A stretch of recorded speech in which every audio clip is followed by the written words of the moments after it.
4 avril 1949.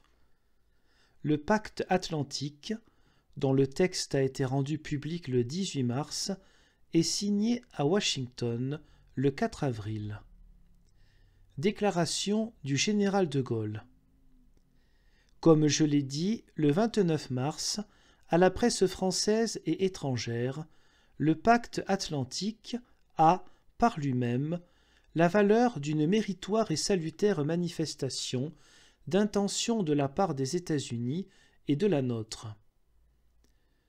Pour qu'il ait une valeur pratique, en ce qui concerne la sécurité de la France et, par le fait même, celle de l'Europe, il est évidemment nécessaire qu'il soit accompagné d'arrangements sûrs et précis au point de vue du concours américain.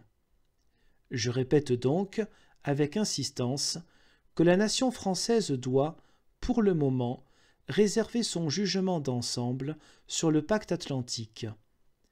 Avant de pouvoir apprécier ce que le pacte vaut pour elle, la France doit d'abord savoir si et dans quelles conditions elle recevra l'armement qui lui est nécessaire comme avant-garde de la liberté et centre de la défense de l'Europe occidentale. Elle doit savoir également dans quelles conditions elle serait secourue dans l'hypothèse d'une agression qui mettrait sa sécurité en cause. Elle doit savoir enfin à quoi elle serait engagée quant au concours à prêter éventuellement à la sécurité des autres.